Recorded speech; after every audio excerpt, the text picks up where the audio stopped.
Hello and welcome. My name is Brian, and this is my Xelphatol Dungeon Boss Guide. Xelphatol was introduced in patch 3.4, and it's a part of the main scenario quest line, and this is actually really cool to see as it was highlighted as a part of the original 2.0 showcase way back when they announced the original remake of the game, which was 2.0. I'm probably also going to butcher some names, especially probably the name of this dungeon, so please just bear with me. Now to get started, we'll actually be speeding things up and focusing on the bosses, or really if there's any different mechanics I want to point out that you should be aware of. We're also going to be switching perspective, talking between tanking and healing, just to get some different views lined up for you. If you have any questions or comments or tips, please leave them in the comments below and be sure to subscribe for more videos and guides. So let's go ahead and get started.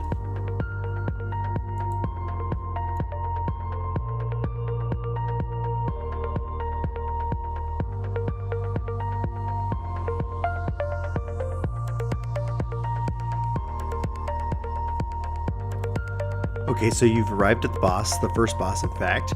It's pretty straightforward. So to start, I'm showing off tanking. So obviously just tank the boss away from the rest of the group and proceed to go ahead and do damage from that perspective. He's going to have some AoEs that he's going to place on the ground, like you see on screen right there. So healers DPS just need to be able to dodge out of that way altogether. Here about looks like around 62%. He's going to spawn some ads. So go ahead and actually take out the ads first. You see here from a tank perspective, I started kind of focusing in on the turret. There's actually a mechanic there that we're going to talk about here in a second. But go ahead and burn down his little minions there, and you're going to see on the ground he's got this little floating tornado. And so this is the first time. So the kind of balloon turret, which we've defeated, is gone and blown up, and so you see another one is actually popped down. What this indicates is that we need to be under the little wind tunnel when the turret does its charge up mechanic. So you'll see that here in a second when we get it down. Okay, so the turret's going to be doing a move called Hot Blast. Disengage.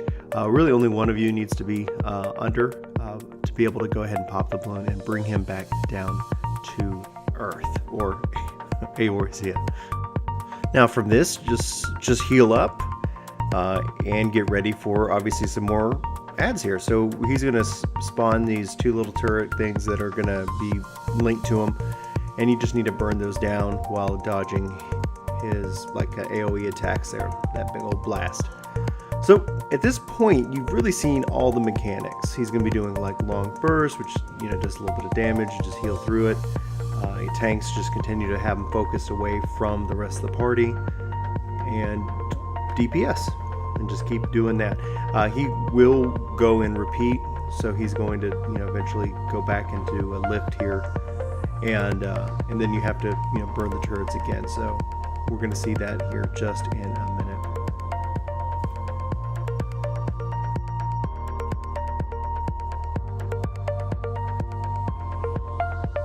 So this time on the second phase of his lifting and then the big floating turret, the floating turret is going to be linked to these, the turrets we already saw that were linked to him. So similar mechanic, just burn down the outside ads and then come back into the center. Same process, burn him. I don't know why I'm thinking hot pursuit, but hot blast.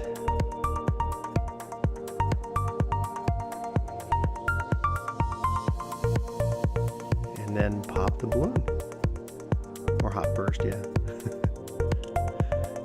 Heal up, damage, and get that loot.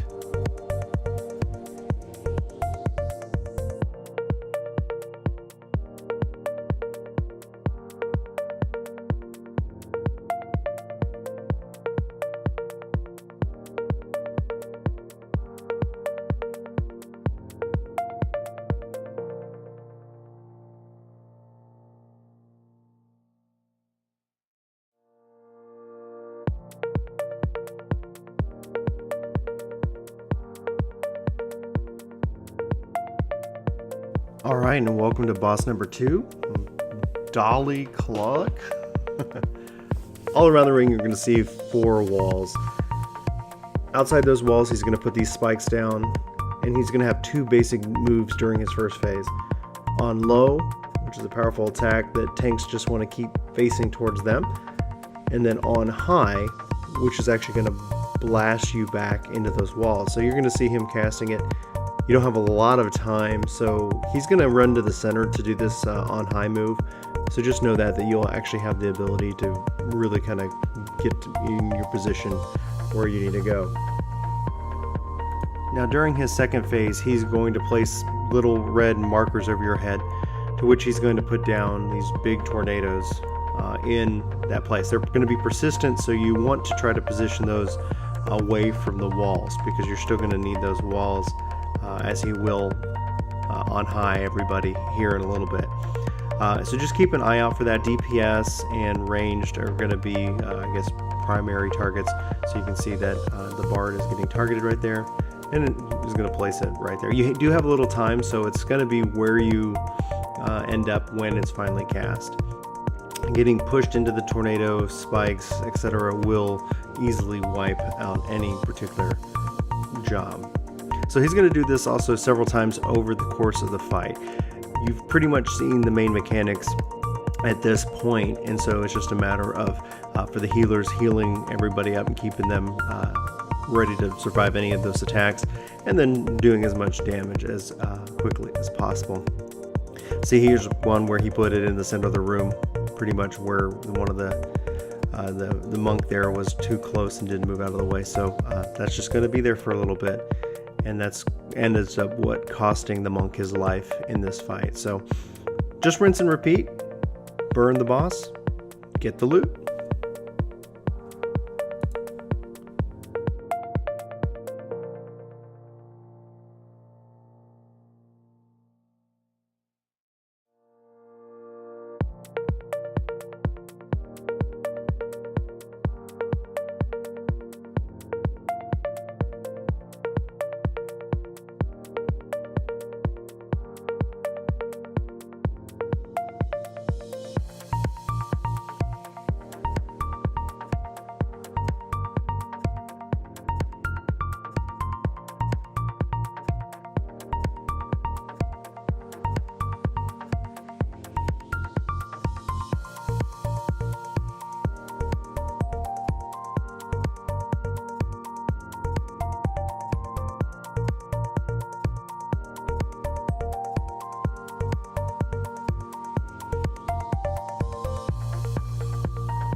Alright, so there's one slight mechanic with some of the pools, and that's right before the final boss. So after you beat the second boss, you're going to run up here into this open sky area with these balloons, and it looks fantastic.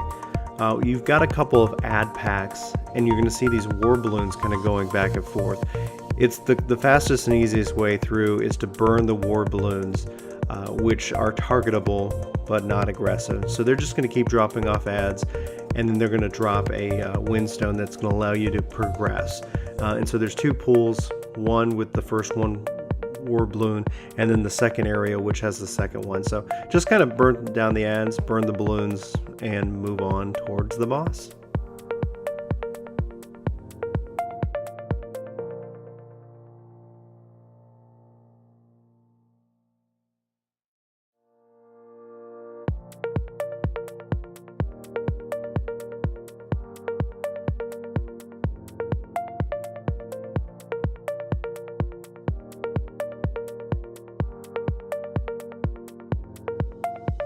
Alright, welcome to boss number 3.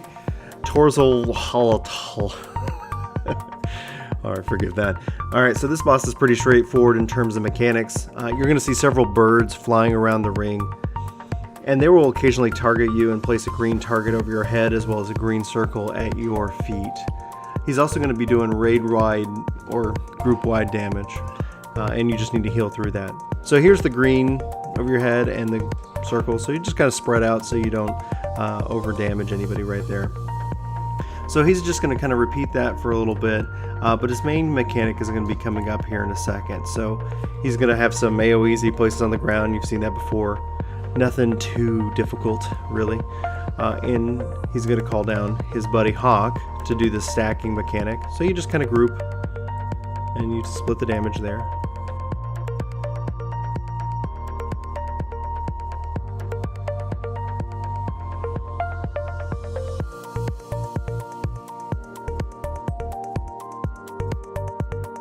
Alright, so this is where the main mechanic comes in, and he's going to summon Garuda. She's going to be in the center of the ring, and she's going to do this donut style AoE along with this conal AoE kind of facing towards the boss. So just make sure you don't stand in it and you go from there. So as the tank, then you just pick him back up, face him away from the group, and then the healer just kind of heals through the damage there. So he's going to kind of put this on repeat for the rest of the fight. So you've seen every mechanic. You've seen the stack, you've seen the green, you've seen Garuda and her move. And so you're just going to now at this point just kind of DPS. So you see the stacks again coming back up. So you just group together, split the damage, heal through any and avoid his kind of line item AoE there. So he's just going to put this on repeat. So we're going to see Garuda here again in a second, and she's going to do a different type of donut. So there's going to be an inner and then an outer, and so there's going to be a small space to stand. So here he goes. He's going to do that right now.